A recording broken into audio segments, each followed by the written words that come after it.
नमस्कार, मैं हूं आमिल बेग। आप देख रहे हैं सिटी बुलेटिन न्यूज़। खबरों को शुरू करने से पहले जानते हैं आज की खास खबरें। भीषण गर्मी में जहां एक ओर लोगों का हाल बेहाल है, वहीं दूसरी ओर नगर पंचायत बीकापुर में पेयजल संकट गहराता जा रहा है। नगर पंचायत बीकापुर महकमे के दावे चाहे कुछ भी हों, मगर जमीनी हकीकत लोगों को खासी परेशानी में डाल रही है। बीते 4 दिनों से तापमान चढ़ने के साथ साथ भीषण गर्मी से लोग पसीने से तरबतर हो रहे हैं। ऐसे में एक बूंद पानी लोगों के लिए कितना मायने रखता है, इसका अंदाजा लगाया जा सकता है। कहने को तो नगर पंचायत क्षेत्र में करोड़ों खर्च करने के बाद भले ही 11 आरओ टैंक लगाकर शीतल पेयजल के लंबे लंबे दावे किए जा रहे हैं, मगर जमीनी हकीकत कुछ और ही है। लोग प्यास बुझाने की आस में जब यहाँ पहुँचते हैं तो पानी के बजाय उन्हें निराशा मिलती है, टोंटियाँ सूखी मिलती हैं। 100 पीस बने यह आरओ टैंक न केवल लोगों को मुंह चिढ़ाते हैं, बल्कि नगर पंचायत बीकापुर के झूठे दावों की पोल भी खोलते हैं। अधिशासी अधिकारी रागिनी वर्मा की माने तो नगर पंचायत में पेयजल की चाक चौबंद व्यवस्था है, मगर मौके की तैयारी नगर पंचायत को झूठा साबित कर रही है। यह हाल तब है जब भीषण गर्मी के दौर में लोगों को गला तर करने के लिए खाने से ज़्यादा पानी की ज़रूरत है। फिलहाल नगर पंचायत के खेल कोई नए नहीं हैं। भ्रष्टाचार के आकंठ में डूबी नगर पंचायत बीकापुर में आरओ मशीनों का दगा देना कोई नई बात नहीं है। अब आम आदमी अगर पंचायत के इस खेल को देखकर खुद को ठगा सा महसूस करे तो उसकी गलती क्या है। हमारे यहाँ से 2020 में 11 आरोप लगे थे, जिसमें अभी तक सब चालू हालत में, लेकिन आपकी जानकारी के मुताबिक अगर वो बंद पड़े तो उसे हम दिखवा के जो है शीघ्र ठीक करा देंगे। कब्जे में तो नहीं है, पास ही में है, लेकिन ऐसे अगर वो कब्जा करना चाह रहे हैं तो उसको हम हटवा देंगे वहाँ से। अयोध्या जनपद में भी संचारी रोग नियंत्रण अभियान की शुरुआत हो गई। कलेक्ट्रेट परिसर से जिलाधिकारी अनुज कुमार झा ने हरी झंडी दिखाकर संचारी रोग नियंत्रण अभियान रैली को रवाना किया। इस अवसर पर जिलाधिकारी अनुज झा ने कहा कि संचारी रोग दस्तक अभियान इस वर्ष मार्च में चलाया गया था, यह दोबारा पुनः चलाया जा रहा है। इसका मुख्य उद्देश्य लोगों को बुखार आए, कुष्ठ रोग, सांस आदि लेने में तकलीफ हो तो उससे बचाव के लिए उपाय बताना है। जिसने पूरी बांह की कमीज पहनना, शौच के लिए हमेशा शौचालय का प्रयोग करना, खाने से पहले साबुन से हाथों को 2 बार धोना और दिमाग की बुखारी, संचारी रोग, कोविड आदि के लक्षण दिखने पर निकट के स्वास्थ्य केंद्रों से परामर्श ले लिया जा सकता है। जिलाधिकारी ने कहा कि दस्तक अभियान 12 जुलाई से 25 जुलाई तक चलेगा। दस्तक अभियान में आशा एवं आंगनबाड़ी कार्यकर्त्री के अलावा अनुमानित 4,10,607 घरों का वह भ्रमण करेंगी और संचारी रोग और कोविड-19 से बचाव और उपचार के लिए समुदाय को प्रेरित करेंगी। साथ ही बुखार के रोगियों, ILI रोगियों, क्षय रोग के लक्षण युक्त व्यक्तियों एवं कुपोषित बच्चों की सूची तैयार करेंगी। यह अभियान 1 जुलाई से 31 जुलाई तक चलाया जाएगा। इस दौरान जिलाधिकारी अनुज झा ने कलेक्ट्रेट सभागार में अधिकारियों, कर्मचारियों, गणमान्य नागरिकों को शपथ दिलाकर अभियान की शुरुआत की। देखिए, आज से लेकर के पूरे जुलाई माह में संचारी रोग नियंत्रण अभियान चलना है और इसी बीच में 15 दिन का जो है दस्तक का भी अभियान चलना है। तो इसकी पूरी तैयारी कर ली गई है। 2 बार इसमें अंतर विभागीय समन्वय बैठक मेरे स्तर पर हुई है और प्रत्येक ब्लॉक में ब्लॉक लेवल का समन्वय बैठक जो है इसमें आयोजित हुआ है। पूरे 31 दिन की कार्य योजना की विधिवत इसमें माइक्रो प्लानिंग की गई है। इसमें सभी जो संबंधित विभाग हैं, इसमें स्वास्थ्य के अलावा पशुपालन भी है, पंचायती राज है, नगर विकास के हमारे पूर्व मुख्यमंत्री नारायण दत्त तिवारी के पुत्र और अखिल भारतीय तिवारी कांग्रेस पार्टी के राष्ट्रीय अध्यक्ष भवानी नारायण दत्त तिवारी गुरुवार को अयोध्या पहुंचे। इस दौरान उन्होंने पत्रकारों से वार्ता करते हुए कहा, अयोध्या में जमीन खरीद फरोख्त विवाद को राजनीति और प्रचार का माध्यम नहीं बनाना चाहिए। भगवान राम सब देख रहे हैं, इसका फैसला वही करेंगे। प्रधानमंत्री नरेंद्र मोदी और मुख्यमंत्री योगी आदित्यनाथ बहुत भाग्यशाली हैं जो राम मंदिर निर्माण के लिए उन्हें चुना गया। अपनी प्रेस वार्ता के दौरान उन्होंने कई बातें कही। वैश्विक महामारी के दौरान जिन लोगों ने अपना पेट काटकर भगवान राम के लिए धनराशि दी है वह रामचंद्र जी को मिल चुकी है और रामचंद्र जी सब कुछ देख रहे हैं और इसका फैसला भी वही करेंगे। लिहाजा अगर कोई विवाद था तो संगठन बैठकर आपस में बात कर लेता, लेकिन अगर किसी प्रकार की कोई जानकारी नहीं थी तो इसको प्रचार और राजनीति का मुद्दा नहीं बनाना चाहिए। पूरा रामचंद्र जी के की इस पावन धरा पर आकर आज अपने आप को मैं गौरवान्वित महसूस करता हूं। और सबसे बड़ी बात मैं कहना चाहता हूं कि जब मैं अयोध्या के अंदर प्रवेश कर रहा था मेरे अंदर एक कौतूहल था अयोध्या में प्रवेश करने पर। चूंकि आज पूरे विश्व में अयोध्या को लेकर जिस तरह की चर्चाएं हैं तो रामराज की जो परिकल्पना हमारे पूर्वजों ने रामराज की जो परिकल्पना हमारे पूर्वजों ने इसके बारे में तमाम कहानियों के माध्यम से हम लोगों को जो बताया, जो बचपन से हमने जाना, वो चरितार्थ होने का जो समय है वो अब आ गया है। समाजवादी पार्टी के राष्ट्रीय अध्यक्ष एवं पूर्व मुख्यमंत्री अखिलेश यादव की जन्मदिवस के अवसर पर आज सपाइयों ने विविध कार्यक्रमों का आयोजन किया। बता दें कि समाजवादी पार्टी कार्यालय में अखिलेश यादव के जन्मदिवस के अवसर पर केक काटा गया और लोगों ने केक खाकर उनके दीर्घायु होने की कामना की। इस मौके पर जिलाध्यक्ष गंगा सिंह यादव ने कार्यकर्ताओं का आह्वान किया कि विधानसभा चुनाव में समाजवादी पार्टी की सरकार बनाने के लिए वह कृत संकल्पित हूं। पार्टी कार्यालय पर आयोजित कार्यक्रम के दौरान पार्टी के कार्यकर्ताओं ने सपा सुप्रीमो अखिलेश यादव का जन्मदिन जहां मनाया, वहीं पार्टी के जिला महासचिव बख्तियार खान ने कहा कि सपा सुप्रीमो अखिलेश यादव दीर्घायु हों। आने वाले विधानसभा चुनाव में समाजवादी पार्टी की पूर्ण बहुमत की सरकार बनाई जाएगी। उन्होंने कहा कि सपा सुप्रीमो के मुख्यमंत्रित्व काल में प्रदेश जिन ऊंचाइयों पर पहुंचा अब वह मील का पत्थर साबित हो चुका है। इस मौके पर सपा के तमाम नेता मौजूद रहे। जिला प्रवक्ता चौधरी बलराम यादव ने बताया कि आज बड़ी तादाद में कार्यकर्ताओं ने कार्यालय पर एकत्र होकर सपा सुप्रीमो अखिलेश यादव की लंबी आयु की कामना की। आज समाजवादी पार्टी के राष्ट्रीय अध्यक्ष माननीय पूर्व मुख्यमंत्री उत्तर प्रदेश श्री अखिलेश यादव जी का 48वां जन्मदिन है। आज इस अवसर पर सभी समाजवादी पार्टी के कार्यकर्ताओं ने अपने नेता का जन्मदिन बड़े ही उल्लास के साथ मनाया और ये कामना की कि जल्द निष्ठापूर्वक सरकारी सेवा करने के बाद सेवानिवृत्त होने वाले कर्मचारियों के लिए विदाई का पल बड़ा ही भावुक होता है। बीकापुर में लोक निर्माण विभाग में बेलदार के पद पर 28 साल की लंबी सेवा देने के बाद सेवानिवृत्त होने वाले हरिराम यादव की विदाई कर्मचारियों ने की। पीडब्ल्यूडी नियमित कर्मचारी संघ द्वारा आयोजित विदाई समारोह में उस समय माहौल गमगीन हो गया जब साथी कर्मचारी की सेवानिवृत्ति के बाद संघ के पदाधिकारियों ने फूलमाला पहनाकर उन्हें सम्मानित किया। गमगीन माहौल में हुए विदाई समारोह में संघ के पदाधिकारियों ने सेवानिवृत्त हुए कर्मचारी के सेवा काल के दौरान किए गए कार्यों की प्रशंसा की। हमारे बड़े भाई हरिराम यादव जी जो है 60 साल की उम्र पूरी करके आज सेवानिवृत्त हो रहे हैं।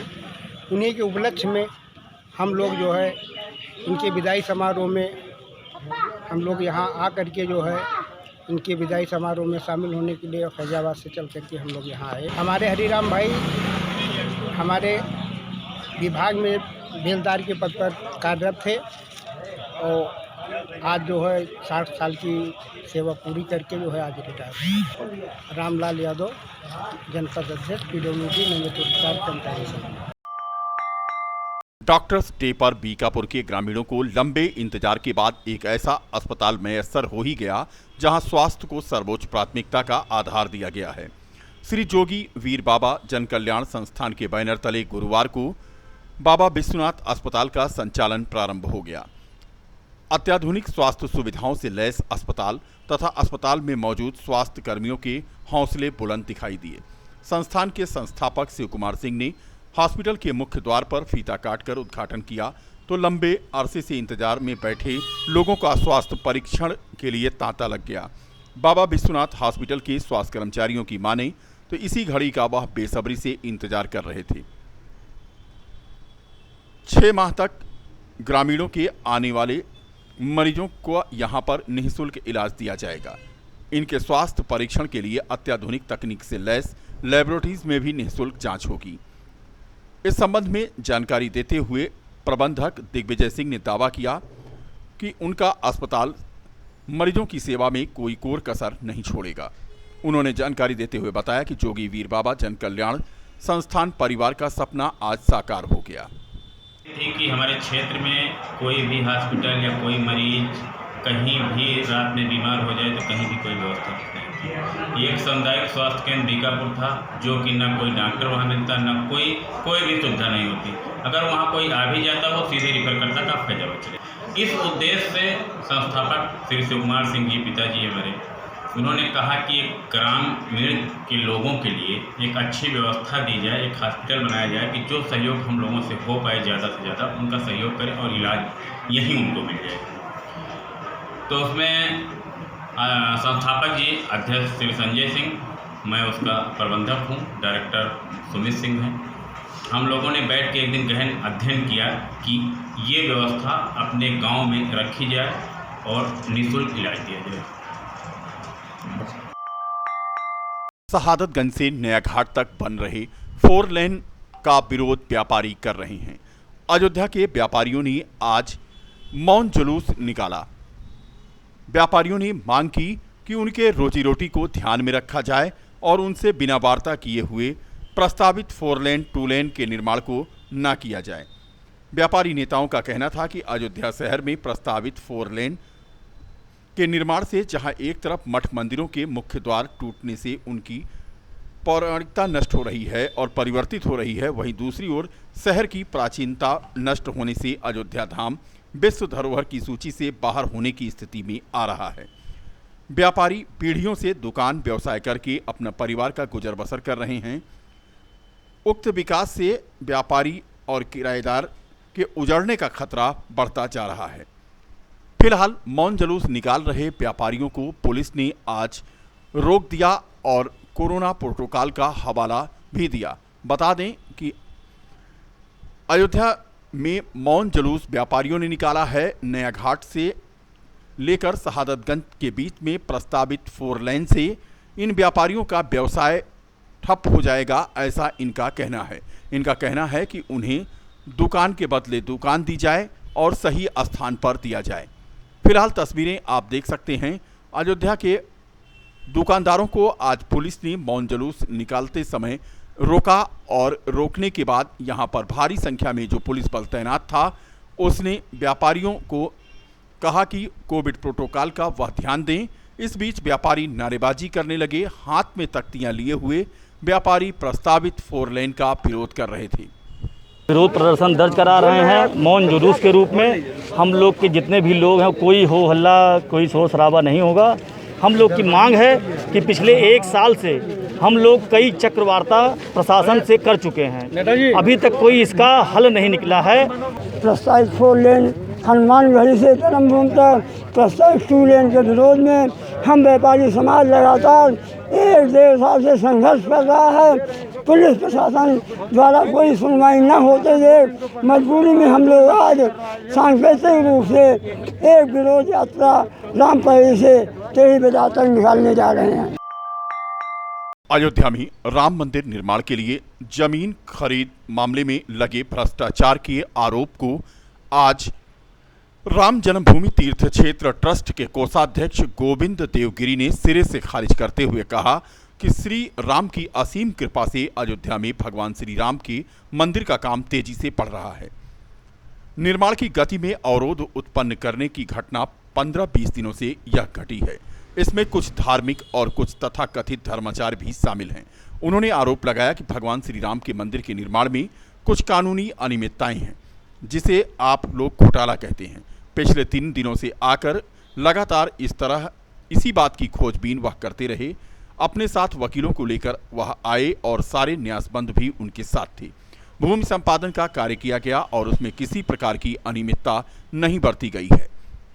कुल मिलाकर सुनिए आपने आज पहली बार श्री राम जन्मभूमि ट्रस्ट के कोषाध्यक्ष गोविंद गोविंद देवगिरी सामने आए और उन्होंने ट्रस्ट की तरफ से अपनी सफाई पेश की। करने जैसी कुछ घटनाएं गत 15-20 दिनों में घटी और कुछ लोगों ने, जिसमें कुछ राजनीतिक नेता भी हैं, कुछ तथाकथित धर्माचार्य भी हैं, ऐसे लोगों ने आपत्ति उठाई कि भगवान श्री राम के मंदिर के निर्माण के इस कार्य में कहीं तो भी कानूनी अनियमितताएं, जिसे आप लोग घोटाला कहते हैं, ऐसा कुछ तो भी हुआ है।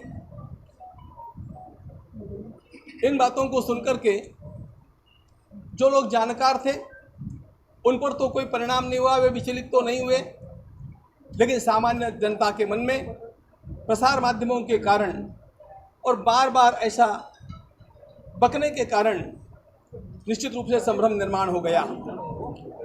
अनेक अच्छे अच्छे धर्माचार्यों के भी फ़ोन मुझे आए, सभी का विश्वास था, लेकिन सभी का अनुरोध था कि मैं जाकर के देखूं कि क्या स्थिति है। और मैं गत 3 दिनों से यहाँ पर लगातार जिस क्षण पहुँचा हूँ उससे अब तक इसी बात की खोजबीन करता रहा।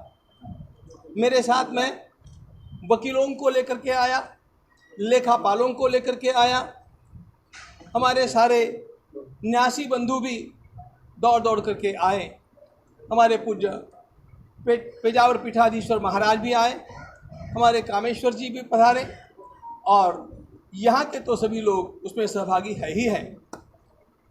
और इस पूरी खोजबीन में जो कुछ ध्यान में आया वह बतलाते समय मैं आह्लादित हूँ कि जैसा कि हमारा अनुमान था उसी प्रकार यह सब जो कुछ भूमि संपादन का काम किया गया उसमें किसी भी प्रकार की अनियमितता है ही नहीं। आप लोगों को पता होना चाहिए कि इस न्यास के प्रथम बैठक से ही मैं स्वयं एक बात का आग्रही रहा हूं कि हम लोगों को यह भूमि कम से कम 108 एकड़ तक विस्तारित करनी चाहिए, क्योंकि हम लोग जिस प्रकार का मंदिर दुनिया के सामने खड़ा करना चाहते हैं वह निश्चित रूप से एक प्रभावी और हमारी संस्कृति का विस्तार करने वाला और मनोज्ञ दर्शन कराने वाला मंदिर होना चाहिए। इस प्रकार का उसका विस्तार करना हो तो भूमि की आवश्यकता है, ये एक बात। दूसरी बात, गर्भगृह के आसपास का जो स्थान मंदिर के रूप में हम लोग निर्माण कर रहे हैं उसके चारों ओर जो परकोटा बनना है उस परकोटा के लिए आवश्यक भूमि ही हम लोगों के पास नहीं थी, इसलिए वहाँ का भूमि संपादन करना यह तो अनिवार्य था। ऐसी अनेक बातों को लेकर के भू संपादन करने का कार्य आरंभ किया गया और हमारे यहाँ अयोध्या जी में निवास करने वाले न्यासी मंडल के सभी सदस्यों ने, जिनकी एक समिति बनाई गई, इस कार्य को गतिमान किया। इस कार्य को गतिमान करके और जब ये भूमि संपादन का काम चला तो उसमें कुछ भ्रष्टाचार, घोटाले ऐसे शब्दों का प्रयोग करके और लोगों को संभ्रमित किया गया। यह देख करके और हम लोगों ने खोजबीन की है। पहली बात, इस प्रकार की भूमि का ग्रहण करना आवश्यक था, यह हमारे न्यास की आवश्यकता है मंदिर की भव्यता के लिए। दूसरी बात, जो कुछ व्यवहार किया गया वह 100% विधान के अनुसार, कानून के अनुसार किया गया है, इसलिए इसमें अवैधानिक कुछ भी नहीं किया गया। यह हम विश्वास के साथ सारी जांच पड़ताल के पश्चात आपको बतला सकते हैं।